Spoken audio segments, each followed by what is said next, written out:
আউয়ালু মা খালাকাল্লাহু রূহ, আল্লাহর প্রথম সৃষ্টি রূহ। আল্লাহ বলেছেন আউয়ালু মা খালাকাল্লাহু নূর, নবীর নূর হলো প্রথম সৃষ্টি। আউয়ালু মা খালাকাল্লাহু আরশ, আল্লাহর প্রথম সৃষ্টি আরশ। আউয়ালু মা খালাকাল্লাহু আল কালাম, আল্লাহর প্রথম সৃষ্টি কলম। এই কথাগুলো আবুল সরকার বলে যে আল্লাহ এই কথাগুলো এক এক সময় এক এক কথা বলেন। কখনো কলম প্রথম সৃষ্টি, কখনো রূহ প্রথম সৃষ্টি, কখনো নবুয়ত নূর প্রথম সৃষ্টি। আমি মহাসমুদ্র থেকে এটা চ্যালেঞ্জ করলাম যে এই কথাগুলোর একটা কথাও আল্লাহ বলেন। এটা না কোরআনেও আছে না হাদিসে কুরসির মধ্যেও আছে। তাহলে যে কথাটা আল্লাহর কওলুল্লাহ বলে আখ্যায়িত করা যায় না, সেই বক্তব্য দিয়ে আবুল সরকার যে আল্লাহর উপর প্রশ্ন তুলেছিল, প্রশ্ন তোলার আগেই তো তাকে ওখানেই ঘুমানো দরকার ছিল। দ্বিতীয় কথা হলো যে এই যে কথাগুলো আসছে, তাহলে এইগুলো কথার উৎপত্তি কোথায়? মূলত বিভিন্ন কিতাবের মধ্যে এই ধরনের হাদিস আছে, যেমন আউয়ালু মা খালাকাল্লাহু নূরা নাবিয়্যিন, বেশ কিছু হাদিস আছে আউয়ালু মা খালাকাল্লাহু আল আরশ। এ ব্যাপারে আমরা দেখি তো আবুল সরকার যে হাদিসগুলো বলেছে এগুলোর বাস্তবতা কেমন। প্রথমত আউয়ালু মা খালাকাল্লাহু তাআলা নূরা নাবিয়্যিন, নবীর নূর হলো প্রথম সৃষ্টি। এই ব্যাপারে আল্লামা জালালউদ্দিন সুয়ুতী রাহমাতুল্লাহ আলাইহি তার আল হাবির খণ্ড 325 নম্বর পৃষ্ঠায় বলেছেন লাইসা লাহু ইসনাদ নিয়তামাদু আলাইহি, এই হাদিসের কোন নির্ভরযোগ্য সূত্র নাই, মানে এটা জাল হাদিস। দ্বিতীয় নাম্বার আউয়ালু মা খালাকাল্লাহু আল আকল, আল্লাহর প্রথম সৃষ্টি আকল বলে যে কথাটা আছে, ফয়জুল কাদিরের মধ্যে ইবনে হাজার আসকালানী রাহমাতুল্লাহ আলাইহি খণ্ড 4 510 নম্বর পৃষ্ঠায় বলেছেন লাইসা লাহু তারিকুল ইসবাত, এটার কোনো প্রমাণিত সনদ নাই, মানে এটাও জাল। তিন নাম্বার আউয়ালু মা খালাকাল্লাহু আযজা ওয়া জাল্লা আন-নূর ওয়া যুলমা, আল্লাহর প্রথম সৃষ্টি আলো এবং অন্ধকার। তারিখে তাবারির মধ্যে ইবনে জারির তাবারি রাহমাতুল্লাহ আলাইহি খণ্ড 34 নম্বর পৃষ্ঠায় বলেছেন গায়রু মুসনাদ, এটারও কোনো সনদ নাই। তার মানে নবীর নূরের হাদিসের ব্যাপারেও সনদ নাই, আকলের ব্যাপারে হাদিস সনদ নাই, আলো অন্ধকারের হাদিসের ব্যাপারে সনদ নাই। আরেকটা দাবি করেছিল আবুল সরকার আউয়ালু মা খালাকাল্লাহু ইশক, আল্লাহর প্রথম সৃষ্টি ইশক। দুর্ভাগ্যজনক ক্রমে এটা কোনো জাল হাদিসের কিতাবেও নয়। আগের গুলো তো জাল হাদিস, এটা কোনো জাল হাদিসের কিতাবেও নয়। একটা হাদিস আছে সুনানে আবু দাউদের 47 নম্বর হাদিস, উবাদা ইবনে সামিত রাদিয়াল্লাহু আনহু বলেন যে হুজুর সাল্লাল্লাহু আলাইহি সাল্লাম বলেছেন ইন্না আউয়ালা মা খালাকাল্লাহু তাআলা আল কলম, আল্লাহর প্রথম সৃষ্টি কলম। ফাকালা লাহু উকতুব, কলমকে বলা হলো তুমি লেখো। জিজ্ঞেস করা হলো ইয়া আল্লাহ কি লিখবো? আল্লাহ বললেন উকতুব মাকাদিরা কুল্লি শাইইন হাত্তা তাকুমা সাআ, কিয়ামত পর্যন্ত যা কিছু হবে এগুলো সবকিছু তুমি লেখো। এই হাদিসের মধ্যে দেখা যায় প্রথম সৃষ্টি কলম, কিন্তু এই হাদিসের আরেকটা অংশ আছে যে ওয়াল আরশু আলাল মা, এর এমন অবস্থায় যে আরশ পানির উপরে ছিল। এই হাদিস দ্বারা বোঝা যায় যে প্রথম সৃষ্টি কলম, প্রথম সৃষ্টি পানি, প্রথম সৃষ্টি আরশ। তাহলে দেখা গেল হুজুর সাল্লাল্লাহু আলাইহি ওয়াসাল্লাম এক মুখে তিন কথা কন। আসলে বাস্তবতাটা এমন নয়। যেমন আমি একটা উদাহরণ দিয়ে আপনাদের বোঝাই, এই যে লিফলেট গুলো হেফাজত ইসলাম মানিকগঞ্জ শাখা থেকে ছাপানো হয়েছে, মনে করেন 10,000 লিফলেট ছাপানো হয়েছে। এটা প্রথম ছাপাতে 10,000, দ্বিতীয় ছাপা আর বের করা লাগে না, প্রথম ছাপাতে 10,000। তাহলে এই যে ছাপাটা 10,000, এটাও প্রথম ছাপা। 10,000 নম্বরে যেটা বের হয়েছে ওটাও কিন্তু প্রথম ছাপা। যদি দ্বিতীয় পর্যায়ে কোনো আরো 10,000 ছাপানো হতো, সেগুলোকে বলতো দ্বিতীয় ছাপা। তাহলে এটা হলো এই 10,000-এর প্রত্যেকটা লিফলেট প্রথম ছাপা। আমার বক্তব্য হলো দুনিয়ার একটা প্রেস থেকে যদি প্রথম ছাপাতে 10,000 লিফলেট যদি বের করা সম্ভব হয়, আমার আল্লাহর পক্ষে 10,000 কেন 10 কোটি সৃষ্টি প্রথম চান্সে বের করা বা সৃষ্টি করার ক্ষমতা আছে না নাই? আছে। তাহলে এই প্রশ্ন কেন করা হলো?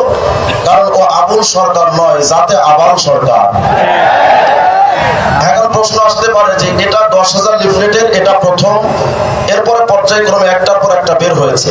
ঠিক তেমনি ভাবে সৃষ্টির ভেতরে তিনটা সৃষ্টি আমরা প্রথম করেছেন, কিন্তু কোনটা আগে কোনটা পরে সেটা প্রশ্ন আসতে পারে। কিন্তু সেটা প্রশ্নের উল্লেখযোগ্য জবাব আছে যে আল্লাহ প্রথম সৃষ্টি করেছেন কলম, এর আগে পানির উপর আরো সৃষ্টি ছিল। সুতরাং এগুলো নিয়ে তো কোনো মতনৈক্য হওয়ার কোনো সুযোগ নেই, প্রশ্ন করারও সুযোগ নেই। কিন্তু নাস্তিকবাদ এই কথাগুলোকে নিয়ে বেশি ছড়াছড়ি করছে। কারণ হলো ফরহাদ মাঝহার আর বাংলাদেশের যত নাস্তিকবাদ মেঘমাল্লা সহ নাস্তিকবাদ, এই বাউল সম্রাটদেরকে, বাউলদেরকে সাপোর্ট দেওয়ার পেছনে গভীর ষড়যন্ত্র আছে। আমি এদের ব্যাপারে কয়েকটা বিষয় আপনাদের সামনে একটু তুলে ধরি। আমার কাছে একটা বই দেখতে পাচ্ছেন, আমরা যদি মুখস্থ বিদ্যা বলি, বাউলরা আমাদের কথা বিশ্বাস করতে পারে না। এই জন্য আমি বাউলদের 26টা কিতাব সংগ্রহ করছি। দেখেন বাউলদের মূল আকীদা, আমরা তো মনে করি করি এরা পাগল ছাগল, শুধু গান টান গিয়ে হয়তো 2 টাকা কামায় গাঞ্জা খায়, এদের আসলে কোনো জ্ঞান বুদ্ধি নাই। আসলে বাস্তবতা এটা নয়। বাউল সম্প্রদায়ের চাইতে জঘন্যতম আকীদা বাংলাদেশে আর কোনো সম্প্রদায় নাই। দেখেন বাউলরা কি বলে, এটা হলো অখণ্ড লালন সঙ্গীত, পৃষ্ঠা নাম্বার 63। দাবি করছে যেহি মোর্শেদ মানে যিনি পিসাব সেই তো রসুল, ইহাতে নাই কোনো ভুল, খোদাও সে হয়। এই কথাটার ব্যাখ্যা করতে গিয়ে অখণ্ড লালন সঙ্গীতের 82 নম্বর পৃষ্ঠায় লিখেছে, সাইজে লালনের দিব্য দৃষ্টিতে মোর্শেদ রসুল আল্লাহ একই অখণ্ড মহাসত্তার বিকাশ তথা ওয়াহদানিয়ত। তার মানে যিনি পীর তিনি খোদা, তিনি রসুল। এরপরে আশ্চর্য হবেন, আরেকটা বই আছে আমার কাছে, লালন দর্শন। এই লালন দর্শন বইয়ের 129 নম্বর পৃষ্ঠার মধ্যে লালন তাদের দাবি হলো, আমরা তো মনে করি যে লালনরা কোরআন শরীফ মানে, কিন্তু লালনরা কোরআন মানে, কিন্তু আমাদের কোরআন মানে না। লালনদের কোরআন হলো, বাউলদের কোরআন হলো লালনের সঙ্গীত। দেখেন তারা লিখেছে, লালন দেহ কেতাব, সাইজির বাণী জাগ্রত কোরআন। লালন দর্শন পৃষ্ঠা নম্বর 129। এটা এখানে স্পষ্ট করে বলছে যে লালন দেহ কিতাব, সাইজির বাণী তথা লালনের বাণী জাগ্রত কোরআন। আরেকটা প্রমাণ যে কোরআনের ব্যাপারে, লালন দর্শন এই বইটা 103 নম্বর পৃষ্ঠার মধ্যে লিখেছে, বেদ, গীতা, ত্রিপিটক, বাইবেল কিংবা আল কোরআনের মতো তার বাণীও চিরন্তন ও অবিনাশী। আরেকটা প্রমাণ অখণ্ড লালন সঙ্গীতের পৃষ্ঠা নম্বর 81 দাবি করছে,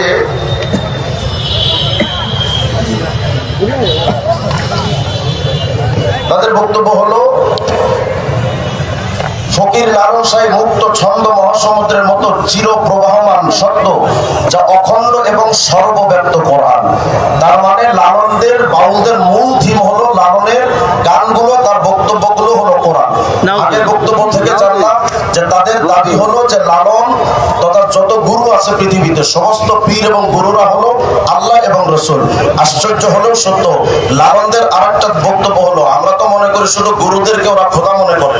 এই লালন দর্শন বইয়ের 103 নম্বর পৃষ্ঠার মধ্যে গিয়ে তারা লিখছে, লালনকে কোনো ঐতিহাসিক ব্যক্তিত্ব রূপে ধরে নিয়ে আমরা এগোতে পারি না। আমাদের কাছে তিনি চিরন্তন, শাশ্বত এবং মূল সত্তা, মানে লালনই খোদা।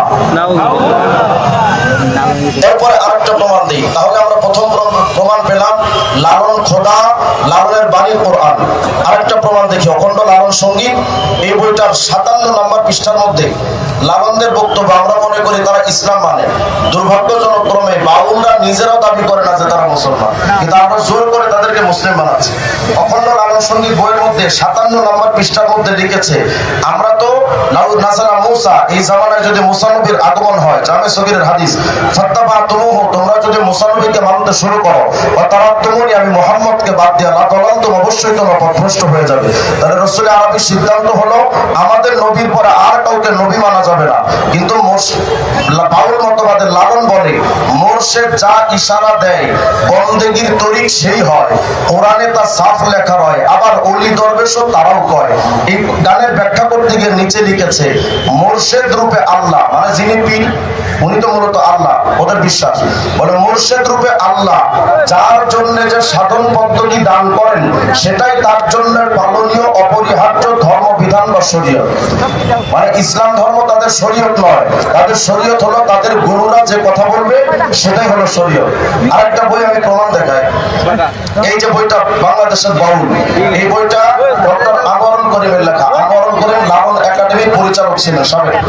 এই আনোয়ারুল করিম তার এই বইটার মধ্যে 22 নম্বর পৃষ্ঠা, 22 এবং 23 নম্বর পৃষ্ঠায় যে গভীর বিষয়টা লিখেছে, এটা শুনলে তো আমাদের মাথা খারাপ হয়ে যাবে যে এরা কত বড় ইসলাম বিদ্বেষী এবং কত বড় ইসলামকে বিকৃত করে। এই বইটা 22-23 নম্বর পৃষ্ঠায় লিখতেছে, এরা লালন ফকিরকে নবী হিসেবে দাবি করে জেলা ম্যাজিস্ট্রেট কুষ্টিয়া কোর্টে মামলা করেছে। জেলা ম্যাজিস্ট্রেটের নিকট অভিযোগ পেশ করা লালন ভক্তদের মুখপাত্র হয়ে জনক মন্টু শাহ যা বলেন তার নিম্নরূপ। এরপর লিখছে, মন্টু শাহ জেলা জজ কোর্টে যেটা বলেছিল, বলে আমরা বাউল, আমাদের ধর্ম আলাদা, আমরা না মুসলমান না হিন্দু, আমাদের নবীর সাইজি লালন শাহ, তার গান আমাদের ধর্মীয় স্বরূপ মানে কোরআন, সাইজির মাজার আমাদের তীর্থভূমি মানে কাবা, আমরা যারা তার সকলে এক বিশেষ নিয়মে ভেদ গ্রহণ করি। আমাদের সৃষ্টি নেই মানে বিবাহ নেই, সন্তান জন্ম নেই, আমাদের গুরুই রাসূল।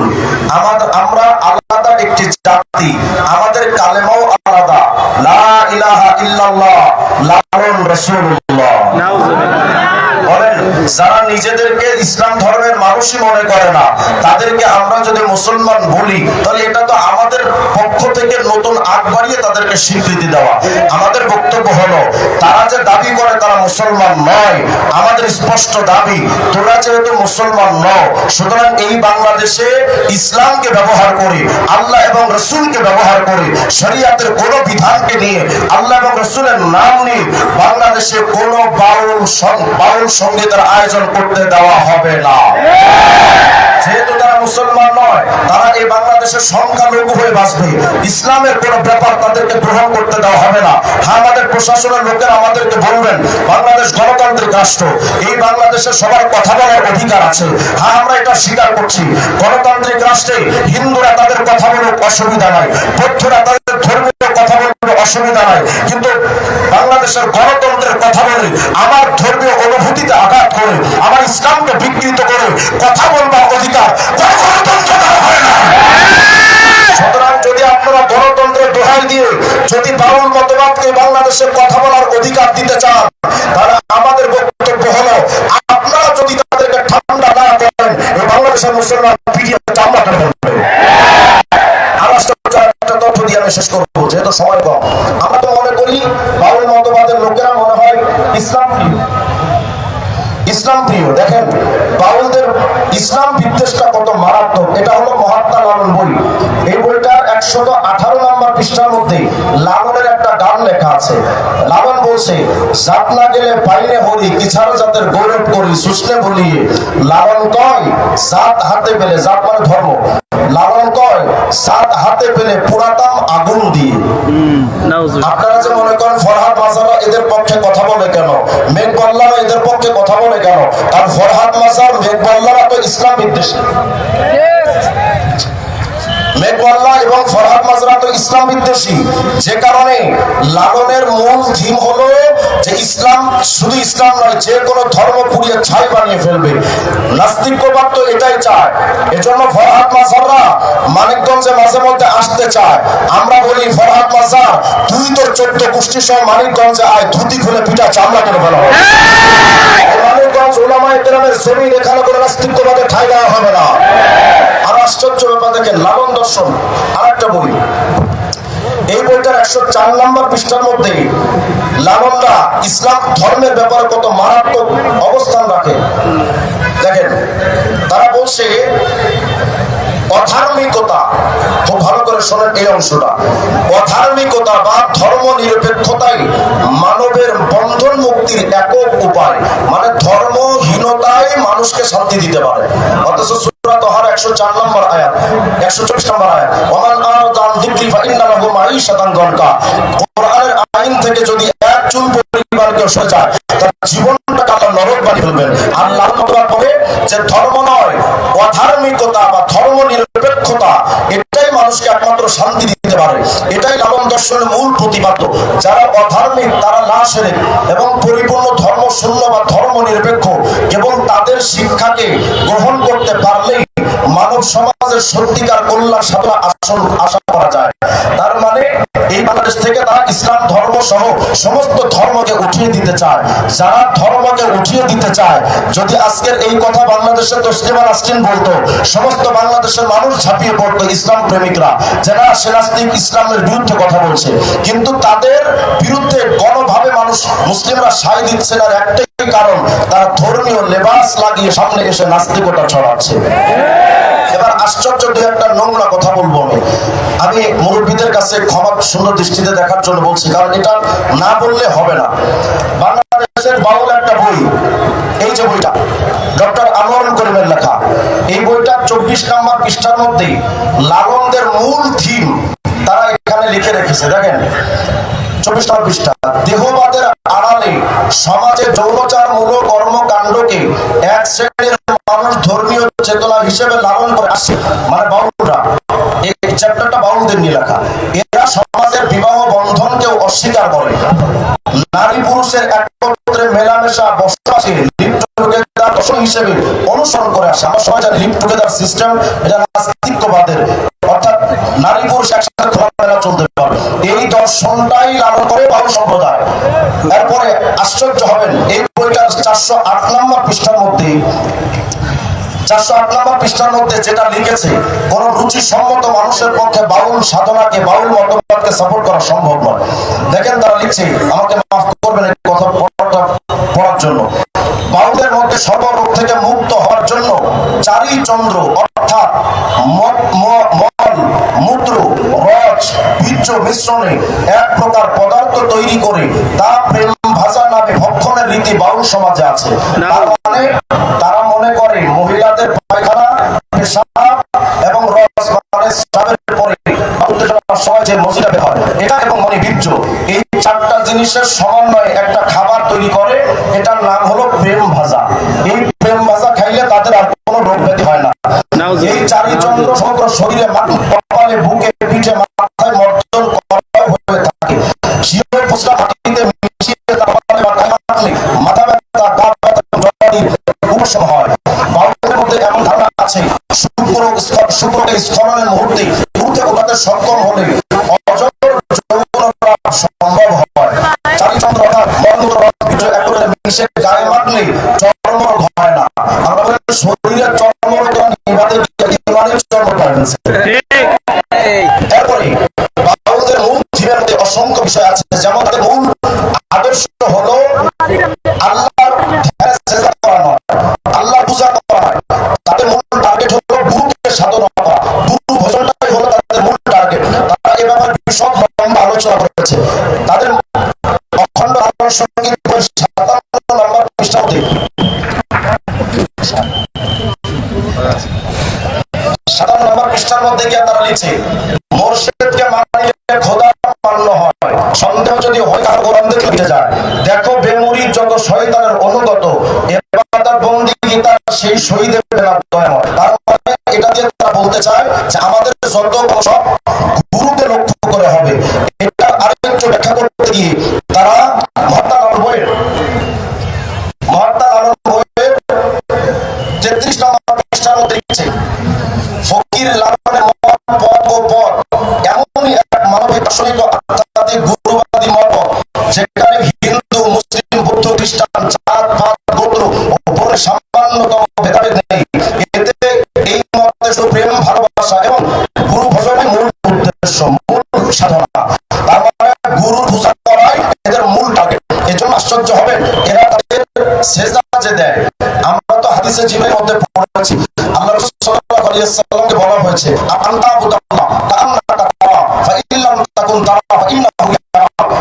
যখন আপনি ইবাদত সেজদা দিবেন তখন এমন ভাবে দিবেন আপনি আল্লাহকে দেখতে পাচ্ছেন। এটা যদি ঈমানে না কুলায়, অন্তত এটা মনে রাখেন যে আল্লাহ আপনাকে দেখতে পাচ্ছেন। আমরা যখন সেজদা দিব কল্পনা করব কাকে? আল্লাহকে। এরা দেখেন বাউল সাধনা বইয়ে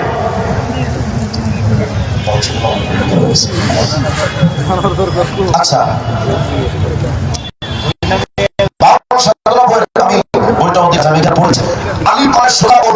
হাঁটুতে যাওয়া, তারপর সিজদার সময় মুর্শিদ রূপ ধ্যান করতে হয়, মানে সিজদার সময় মুর্শিদ রূপ ধ্যান করতে হয়।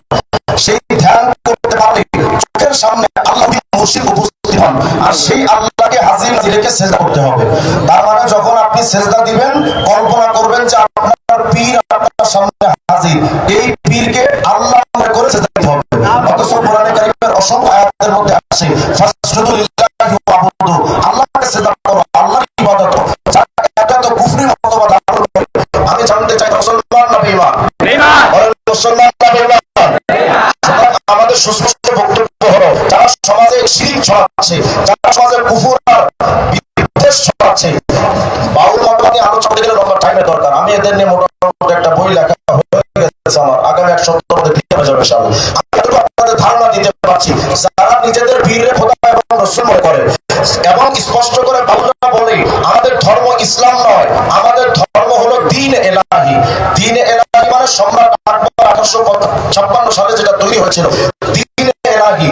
মুসলিম, বৌদ্ধ, খ্রিস্টান ইহুদি সব ধর্ম মিলে একটা ধর্মের নাম, সেটা হলো দ্বীন-এ ইলাহি। বলে আমরা দ্বীন-এ ইলাহির পরিচালক, দ্বীন-এ ইলাহির প্রবর্তক বা দ্বীন-এ ইলাহির আমরা প্রচারক।